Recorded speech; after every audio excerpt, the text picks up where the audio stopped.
성경 말씀 출애굽기 14장입니다. 출애굽기 14장 10절에서 14절까지 구약 성경 103쪽 출애굽기 14장 10절에서 14절까지 한 절씩 교독해서 읽겠습니다.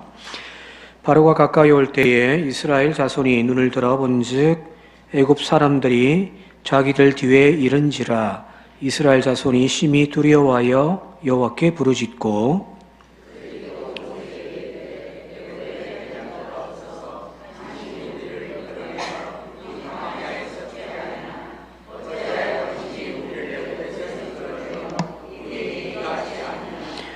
우리가 애굽에서 당신에게 이른 말이 이것이 아니냐? 이르기를 우리를 내버려 두라. 우리가 애굽 사람을 섬길 것이라 하지 아니하더냐? 애굽 사람을 섬기는 것이 광야에서 죽는 것보다 낫겠노라.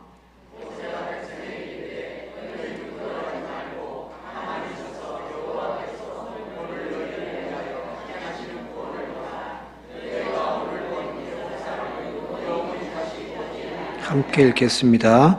여호와께서 너희를 위하여 싸우시리니 너희는 가만히 있을지니라. 아멘. 마이크 볼륨 조금만 낮춰주세요. 울림 조금씩 납니다. 이제 이스라엘 백성들이 홍해를 이제 건너가는 말 그대로 옛날에 이전에 우리가 봤던 십계명이라고 하는 영화에 나오는 그 광경, 홍해 바다를 쫙 가르고 그죠? 탁 이스라엘 백성들이 건너는 말 그대로 진짜 막 한편의 영화 같은 장면이 이제 펼쳐질 것인데 홍해 바다를 건너기 이전에 오늘 말씀 보게 되어지니까 이스라엘 백성들이 가던 방향을 돌이켜서 1절에 보게 되어지면은 홍해 바다와 믹돌 사이 비아히롯 앞 곧 바알스본 맞은편 바닷가에 장막을 쳤더라고 되어져 있거든요. 그리고 이제 그 광경을 보고서 바로가 이스라엘 자손에게 대하여 말하기를 그들이 그 땅에서 멀리 떠나 광야에 갇힌 바 되었다 하리라 이렇게 이야기하고 있습니다. 여기서 이제 멀리 떠나라고 하는 표현이 어떤 표현이냐면은 뭐 아득하여 이런 표현인데 방황하다, 당황하다 그런 의미가 있단 말이에요. 그냥 단순하게 거리상 멀리 떨어졌다는 의미가 아니라 지금 방황하고 있는 형국입니다. 출애굽하여 하나님의 인도하에서 이제 광야로 나갔던 그들이 왠지 모르게 보니까 보고를 듣기에 그들이 지금 갈 바를 몰라가지고 가던 길에서 돌이키고 막 방황을 하고 이리저리 막 돌아다닌다라고 하는 소식을 들었을 때에 바로가 판단하기에 지금 이스라엘 백성들이 방황하고 있다라고 판단을 한 거예요. 다시 말씀드리면 그 땅에서 멀리 떠나 당황하고 혼란스러운 상태에 빠져 있다. 이게 지금 바로가 판단을 한 겁니다. 자, 그리 봤을 때 두 가지 생각이 들겠죠. 첫 번째는 조금 전까지 우리를 무섭게 두려움에 떨게 했던 그 여호와라고 하는 그 신이 가만히 보니까 아무것도 아니다. 라고 하는 생각이 들 수도 있고요. 또 한편에서는 혹 여호와라고 하는 신이 그들에게서 떠나버린 것 아닌가? 같이 있을 때는 제가 초등학교 5학년 때인가요? 초등학교 5학년 때 저는 싸움을 잘 안 하게 생겼잖아요. 그죠? 싸움을 거의 안 하면 살았습니다. 근데 한 번은 진짜 막 동네 친구랑 같이 막 한번 싸움을 대판한 적이 있습니다. 덩치도 저보다 훨씬 큰 애인데 왜 싸웠냐면 놀다가 싸운 건데 그 친구가 만약에 제 혼자였으면 제가 싸우지 않았을 거예요. 근데 제 사촌이 저랑 한 달 차이거든요. 제가 1년 학교 듣기를 갖고 그 친구는 이제 학년이 저보다 한 살 높죠. 그 친구가 그 사촌이 저하고 같이 있었거든요. 같은 편이었단 말이에요. 그랬더니 막 저도 모르게 막 대에 들어가지고 싸움이 난 적이 있습니다. 그 외에는 제가 싸울 이가 없습니다. 자, 지금 조금 전까지 막 기세를 부렸던 그 이스라엘 백성들이었는데 그들이 지금 방황을 하고 있다? 그 말은 다르게 표현하면은 그들에게서 신이 지금 잠시 떠나 있다라는 그런 의미도 될 수 있잖아요. 그죠? 자, 그래서 이제 바로의 판단에 장군들과 병사들이 일으켜가지고 이스라엘을 쫓아라 곧해진 거예요. 자, 그런데 여기 바로와 그의 신하들이 착각하고 있는 것이 있죠. 그죠? 그게 뭐냐면은 지금 이 이스라엘 백성들이 올라가던 길에서 돌이켜 아래로 광야로 내려가고 있단 말이에요. 그리고 이제 그 가는 길이 뻔한 거죠. 지금 여기 나와 있듯이 바다와 믹돌 사이니까 절로 가면 홍해 바다로 나오는데 저들이 지금 엉뚱한 길로 가고 있으니 그들이 지금 방황하고 있다라고 생각을 하고 지금 쫓아오게 되었지만은 그러나 이 진로가 그냥 방황이 아니라 하나님의 계획 가운데 있다라는 사실을 그들은 알지 못하는 거잖아요. 자, 출애굽기 13장의 17절입니다. 같이 한번 읽어보도록 할게요. 출애굽 13장 17절입니다. 시작. 바로가 백성을 보낸 후에 블레셋 사람의 땅의 길은 가까울지라도 하나님이 그들을 그 길로 인도하지 아니하셨으니 이는 하나님이 말씀하시기를 이 백성이 전쟁을 하게 되면 마음을 돌이켜 애굽으로 돌아갈까 하셨습니다. 그리고 이제 방향을 틀어서 광야로 이스라엘 백성들을 이끌어 갔단 말이에요. 자, 애굽에서 이집트에서 가나안 땅으로 가는 길이 있습니다. 이제 해안길이라고 해서 그 당시에도 오늘 우리로 이야기하면 고속도로 같은 길이 있단 말이에요. 지금 전쟁이 한참 일어나고 있는 가자 지구, 애굽과 그 이스라엘을 연결하는 그 경계선이 바로 이 가자 지구잖아요. 그 길로 이제 지중해 쪽으로 해가지고 쭉 해서 해안길이라고 가나안 땅으로 올라가는 길이 고대에도 있었단 말이에요. 자, 그러면 가나안으로 가려면 그 길로 가야 되는 게 맞죠.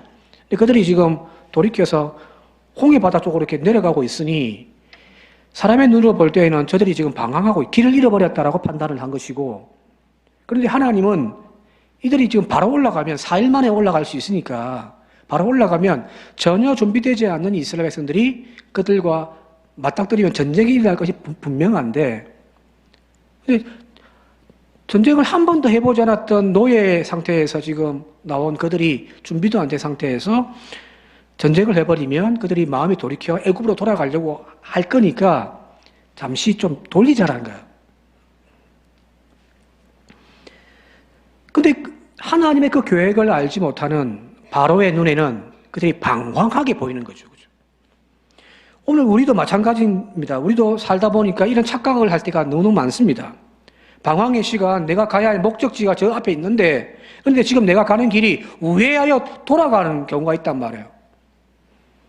혹은 내가 가야 할 방향은 지금 저 앞부분인데 내 인생이 내 뜻한 대로 되지 않고 자꾸만 뒷걸음질 치는 그런 경우도 분명히 우리들 삶 속에 있단 말이에요. 우리의 삶 속에서 하나님의 실수이거나 하나님이 동행하지 않는다라고 하는 그런 불신앙들이 우리들 가운데 생기죠. 고난이 닥치면은 우리의 입술에서 늘 터져 나오는 말 중에 하나가 뭐냐면, 왜 하나님이 나와 함께하지 않습니까? 왜 하나님 내버려 두십니까? 사람의 판단으로 본다면 이 길이 아닌 것 같고 잘못되어져 가는 것처럼 보여지지만 아니에요.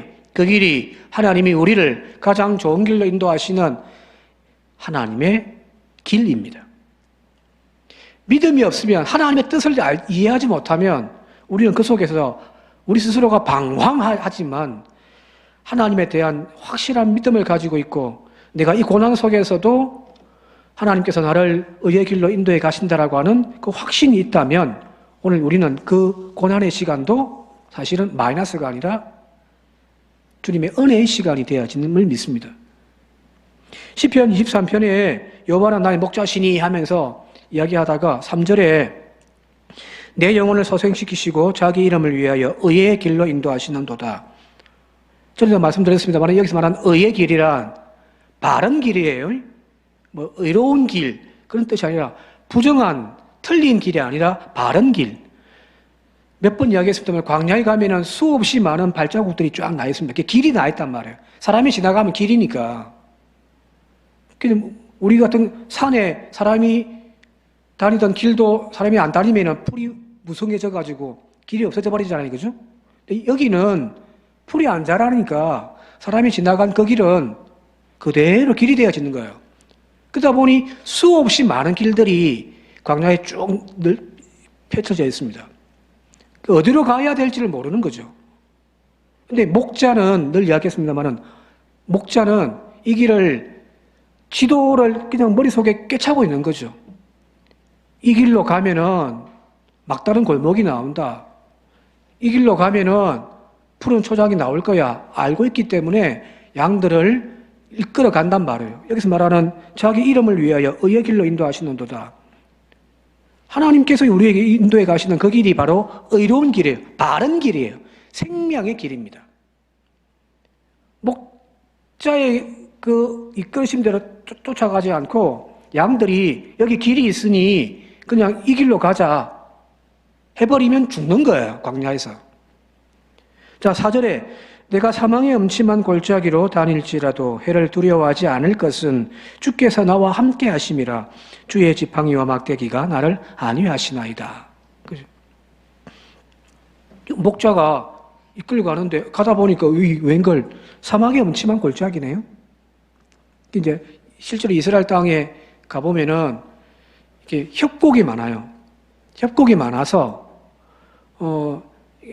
이제 햇빛이 뭐 한낮에는 그 안으로 빛이 들어오지만 해가 조금만 기울어져도 그 안에는 햇빛이 들어오지 않는 어두컴컴한 골짜기를 지나가는 거예요.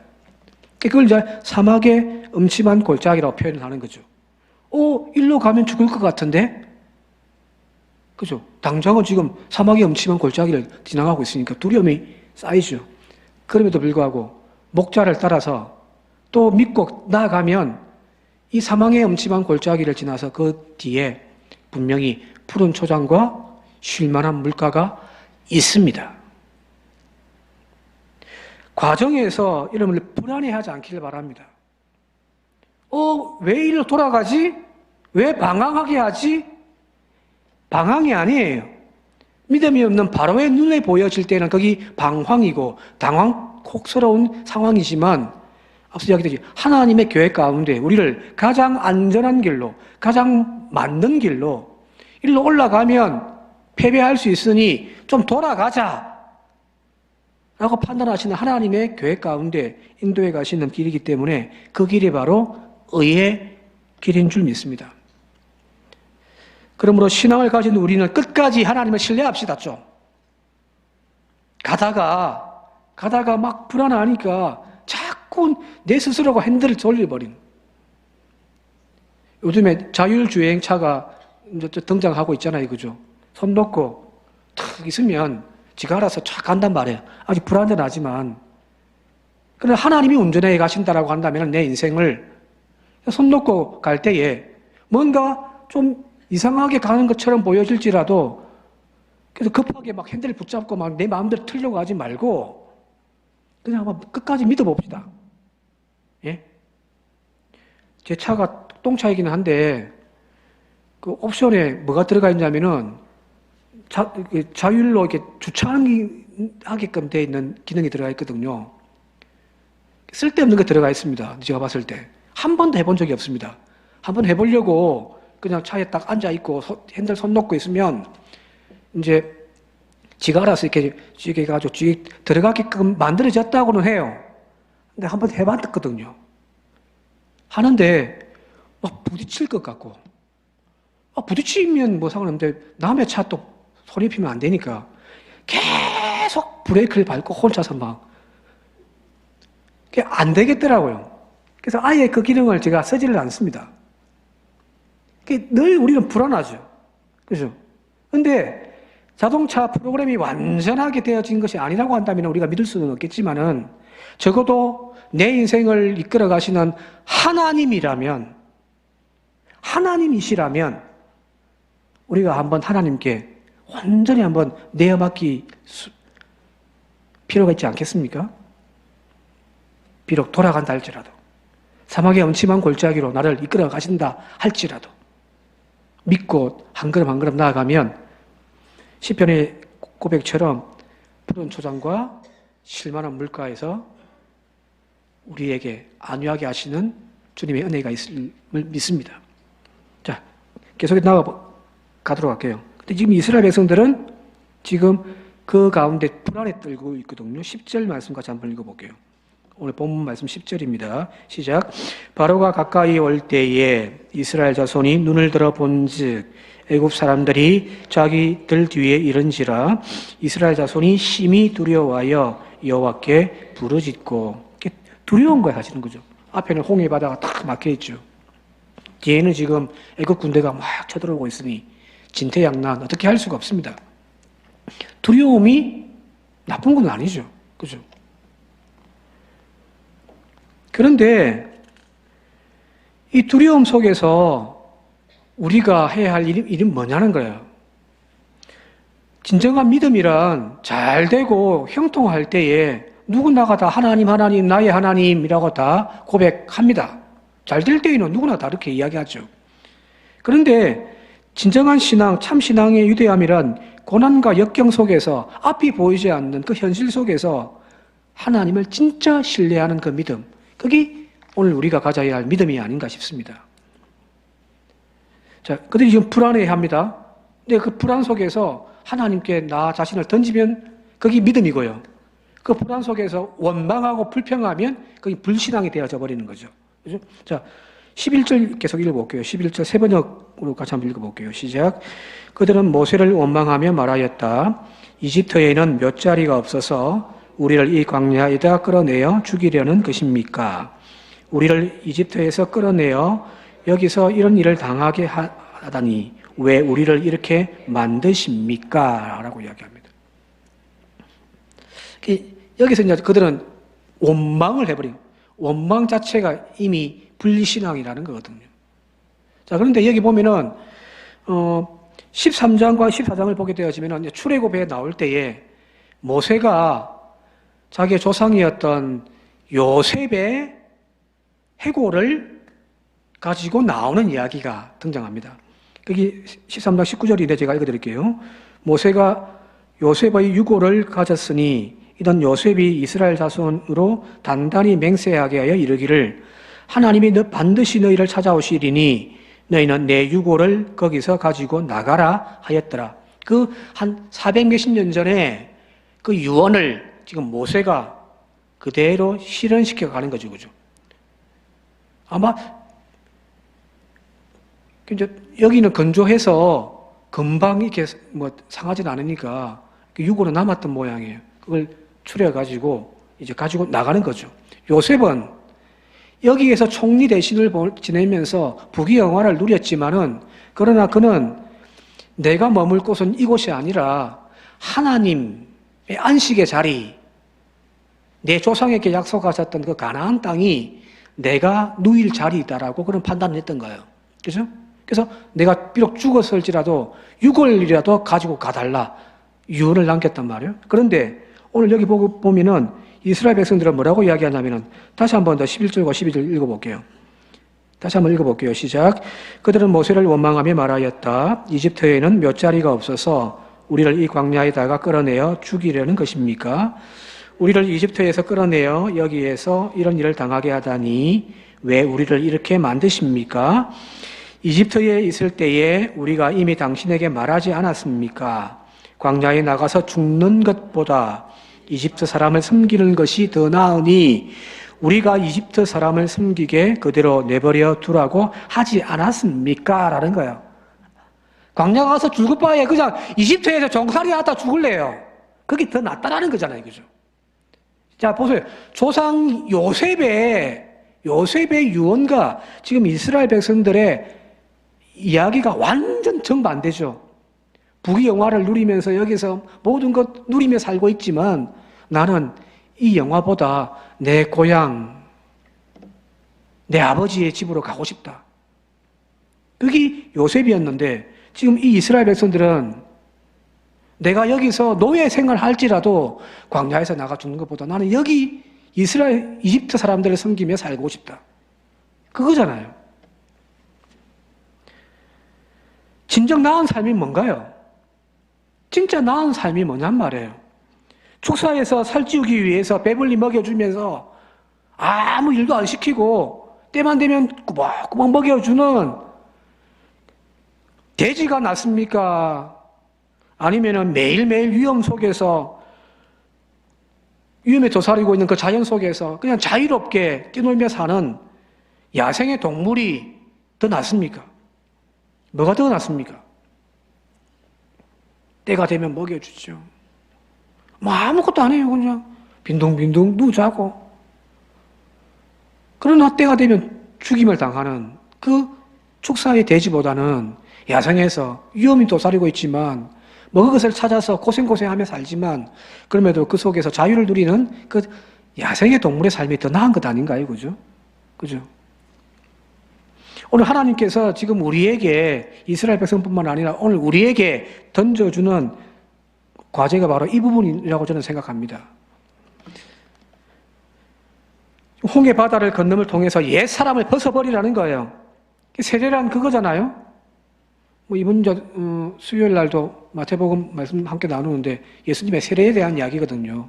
세례식이란 다른 것이 아니잖아요. 나의 옛 사람이 지금까지 살아왔던 나의 삶의 방식을 세례 물속을 들어가서 죽임을 당하고 다시 지금 새롭게 건져 나오는 것이 세례라고 할 때에 이 홍해 바다의 이야기는 바로 그런 의미가 있단 말이에요.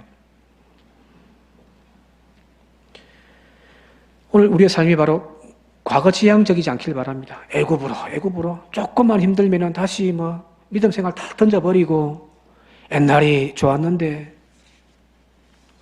애굽으로 돌아가자가 아니라 힘들고 배고파도 여러분들 주님 손 붙잡고 희망의 나라로 나아갈 수 있는 저와 여러분이 되시길 바랍니다. 조금만 하는 것처럼 하다가 다시 주저앉아 버리고 이스라엘 백성들 사람들과 뭐가 다르냐 말이에요. 그죠? 입만 들면 애굽. 그러다가 그들은 결국 광야에서 그 출애굽 1세대들은 다 죽었단 말이에요. 항상 과거를 향하여 서 있는데 어떻게 미래를 향하여 나아갈 수가 있습니까? 오늘 우리의 삶을 틀어서 하나님을 향하여 나아갈 수 있는 저와 여러분 되시길 바랍니다. 그게 회개입니다. 교회 나와서 물로 세례만 받지 말고 우리의 삶이 온전히 세상을 향하여 있던 삶이 턴해서 하나님께로 바뀌어져가는 저와 여러분이 되시기를 주님의 이름으로 축원드립니다. 마지막 13절, 14절 말씀 좀 살피고 마치도록 할게요. 13절과 14절 같이 한번 읽겠습니다. 시작. 모세가 백성에게 이르되 너희는 두려워하지 말고 가만히 서서 여호와께서 오늘 너희를 향하여 행하시는 구원을 보라. 너희가 오늘 본 애굽 사람을 영원히 다시 보지 아니하리라. 14절. 여호와께서 너희를 위하여 싸우시리니 너희는 가만히 있을지니라. 이게 아무것도 못하고 벌벌 떨고 있는 그들에게, 원망만 하고 있는 그들에게 지금 모세는 뭐라고 이야기했냐면은 너희들은 지금 하나님께서 이 전쟁을 하신다.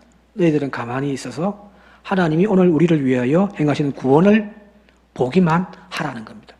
그죠? 자, 여기서 14절에 아까 읽었던 말씀 중에 여호와께서 너희를 위하여 싸우실 것인데 너희는 가만히 있으라. 이 표현에서 우리가 좀 주목해야 될 부분이 뭐냐면 마지막에 너희는 가만히 있으라는 거예요. 자, 나는 아무것도 안 하고 가만히 있으면 하나님이 다 밥상 차려주고 다 하십니까? 저희 집은 그렇게 합니다. 저는 가만히 있으면 다 차려줍니다. 그리고 욕을 얻어먹습니다. 하나님이 알아서 하실 거니까 그냥 우리는 아무것도 하지 말고 가만히 있어. 지금 그 이야기가 아니에요. 하나님이 일하신 예수님의 표현대로 아버지께서 일하신 나도 일한단 말이에요. 그죠? 여기서 말하는 너희는 가만히 있으라는 표현이 그냥 두 손 놓고 가만히 있으라는 이야기가 아니에요. 히브리 그 원문을 보게 되어지면 여기 가만히 있으라는 이 히브리 말이 타리슌이에요. 타리슌. 이 말이 어떤 의미를 가지고 있냐면은 혀를 물어라는 겁니다. 침묵하라는 거예요. 무슨 말인지 아시겠죠? 입 다물라는 거예요. 쓸데없이 불평하고 원망만 하고 기도만 하면 하늘을 향하여 하나님께 이렇고 저렇고 불평하는 그 입 다물으라는 거예요. 그게 가만히 있으라는 거예요. 뭔가 조금 힘들어지고 아프고 뭔가 문제 생기면 여러분들 불평하는 입을 다무시기 바랍니다. 그냥 입 다무는 것만으로도 그게 믿음이라고 저는 생각합니다. 교회가 조금 어려워지면 여기저기서 교인들이 교회가 왜 이러니? 뭐가 어떠니? 아니요. 정말 교회를 사랑한다면 입 다물어야 됩니다. 그리고 하나님이 하시는 일을 고백하며 바라보는 또 기도하는 저와 여러분들이 되시길 바랍니다. 그게 가만히 있는 거예요. 차려줄 때까지 하나님이 다 만들어줄 때까지 그냥 가만히 있는 것이 아니라 정말 불평했던 믿음 없었던 내 입술을 꾹 닫고 하나님이 어떻게 이루어 가시는지를 바라볼 수 있는 그런 저와 여러분들이 되시길 바랍니다. 분명합니다. 하나님이 멋진 일들을 이루어 가십니다. 함께 기도드리겠습니다. 고마우신 아버지 하나님, 믿음 없는 저희들을 용서하여 주시옵소서. 바로가 하나님의 뜻을 깊이 알지 못하여 그들이 방황한다라고 생각했던 것처럼 홍해 바다 앞에서 이스라엘 백성들의 불평하는 그 모습들이 바로와 너무너무 닮아 있음을 알게 하옵소서. 살다 보니 이런 문제 저런 문제에 아픔, 상처 당하기도 하지만 그 고난의 순간순간 우리의 입술에는 감사의 고백, 또 하나님을 의지하는 기도의 소리보다는 원망하고 불평하고 절망하는 말들이 넘쳐나지는 않았는지 이 시간 반성해 봅니다. 주여, 간절히 소망하옵기는 비록 돌아가고 뒷걸음질 치는 것처럼 보여지고 비록 내 현실이 지금 마이너스인 것처럼 보여지지만 눈을 들어 주를 볼 수 있는 믿음이 우리들 가운데 있게 하여 주옵소서. 결코 하나님이 그 사랑하는 자녀들을 망하지 않게 하심을 오늘도 확신하며 주님 손 꼭 붙잡고 오늘도 한 걸음 한 걸음 나아가는 우리 모두가 되게 하옵소서. 예수님의 이름으로 기도드립니다. 아멘.